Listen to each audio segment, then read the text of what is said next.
성도 여러분 안녕하십니까?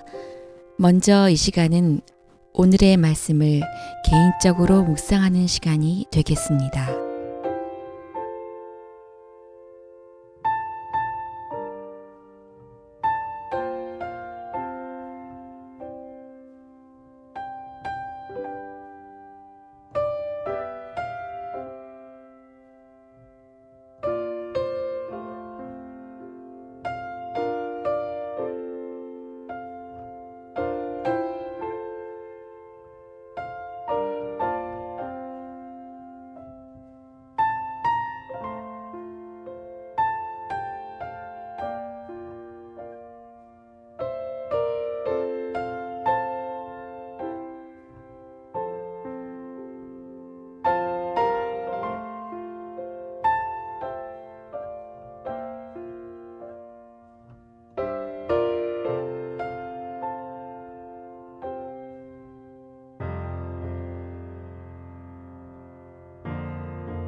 기도하심으로 오늘을 시작하겠습니다. 감사하신 하나님 아버지, 새날 주심을 감사드립니다. 오늘 말씀을 펼 때에 성령께서 함께하여 주시옵소서. 예수님의 이름으로 기도합니다. 아멘.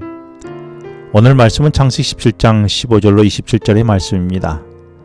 지난 말씀에서 99세의 나이 많은 아브라함에게 하나님께서 존귀한 아버지라는 의미의 아브라함에서 열국의 아버지라는 의미로 이름을 아브라함이라는 새로운 이름을 주셨습니다. 그런데 오늘은 89세 된 사라를 나의 공주라는 의미의 사레에서 열국의 어머니라는 의미의 사라로 이름을 바꾸어 말하며 영적 상속의 아들 이삭의 출생을 예고합니다. 그리고 아브라함은 모든 남자의 표피를 뱀으로 할례 의식을 순종하게 됩니다.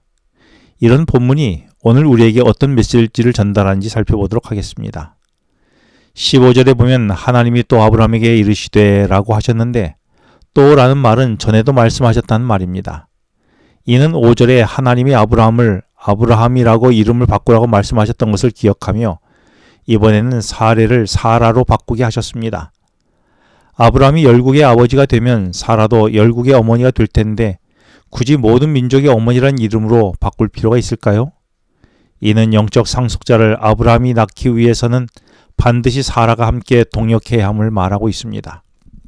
그런데 이 말에 17절에서 아브라함은 100세 된 사람이 그리고 90이 된 여인이 어떻게 자식을 낳겠냐며 웃습니다. 믿음의 눈, 하나님의 눈으로 보지 못하고 여전히 눈에 보이는 인간적인 나이에 자신의 판단을 맡기는 아브라함의 연약한 모습을 보게 되는 것입니다. 아브라함 100세, 90세는 인간적으로 늙어있는 모습뿐이었던 것입니다. 아브라함 그러면서 18절에 이스마엘이나 잘 키워 상속자가 되게 하여 하나님의 약속을 이루면 되지 않겠느냐고 말하는 것입니다. 아브라함에게는 하나님의 약속이 분명히 있었지만 그 언약을 여전히 불신하고 있었던 것입니다. 우리도 성경 말씀에 말씀하신 하나님의 분명한 말씀이 있음에도 불구하고 믿지 않아 설마 그것이 내게 이루어지겠냐며 불신했던 경험이 있으십니까? 예수님을 믿으면서도 여전히 내려놓지 못한 불신이 있지는 않은지 이 아침 묵상하고 하나님께 내려놓게 되기를 바랍니다. 창세기 15장 4절에서 하나님은 내 몸에서 낳을 자가 내 상속자가 될 것이라고 말씀하셨습니다. 오늘 본문 19절에 아내 사라가 아들을 낳을 것인데 그 이름은 이삭이며 그로 영원한 영적 언약의 상속자가 될 것이라고 말씀하셨습니다. 다시 말해 영적 상속자는 아브라함의 아들일 뿐만 아니라 사라를 통해서 낳을 아들이어야 한다는 것이었습니다. 그런데 아브라함은 육적인 아들인 이스마엘을 내려놓지 못하고 있었습니다. 그래서 하나님은 20절에 이스마엘을 향해서도 크게 생육하고 번성하여 큰 나라가 되게 할 것이라고 축복하셨습니다. 이스마엘은 영적 상속자가 되는 것 말고 모든 축복을 다 받게 되었던 것입니다. 그러나 21절에 보면 내 언약은 내가 내년 이 시기에 사라가 내게 낳을 이삭과 세우리라고 말씀하십니다. 아무리 이스마엘이 육적인 축복을 많이 경험하고 누려도 영적 상속자는 아브라함과 사라가 낳은 이삭뿐이라는 것입니다. 이 말씀은 아무리 세상에서 많은 복을 누려서 좋은 대학 가고 좋은 직장에 들어가고 좋은 대우를 받으며 육적인 축복을 받는다 해도 그것이 영원한 나라의 상속자가 될 수 없다는 것입니다. 오직 이삭으로 표상된 영원한 상속자이신 예수님뿐이라는 사실을 분명히 믿어져야 하는 것입니다. 혹시 아직도 이스마엘이 그 축복을 대신하겠다고 붙들고 있지는 않습니까? 우리가 기대하는 세상의 복은 일시적인 것이지 영원한 것은 아닌 것입니다. 일시적인 만족을 주는 이스마엘을 내려놓고 이삭으로 상징된 약속의 아들로 오신 예수 그리스도에게 나의 삶이 집중될 수 있기를 바랍니다.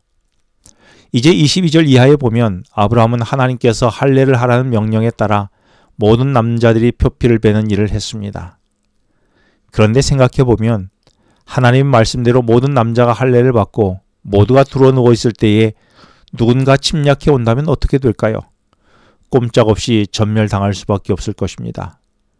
그런데 아브라함이 모든 남자들과 함께 할례를 행했다는 말은 목숨을 내놓고 순종했다는 말인 것입니다. 이는 하나님의 말씀에 대한 절대적인 순종을 말하고 있는 것입니다. 하나님을 신뢰하지 않으면 절대 할 수 없는 행동입니다.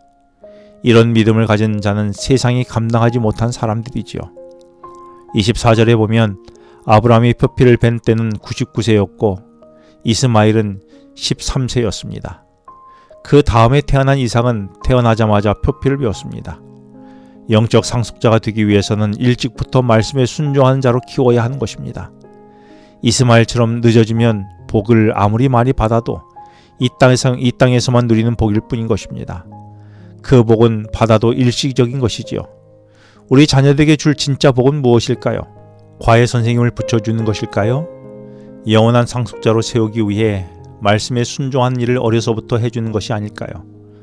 그래서 내 자녀와 함께 날마다 말씀을 묵상하며 어려서부터 말씀으로 키워가는 것이 아닐까요? 그렇다면 우리 자녀를 그렇게 키우고 계십니까? 기도하시겠습니다. 하나님 아버지, 인간적인 나의 판단에 맡기지 않게 하여 주시고 하나님의 안목으로 바라볼 수 있는 믿음의 눈을 갖게 하여 주시옵소서.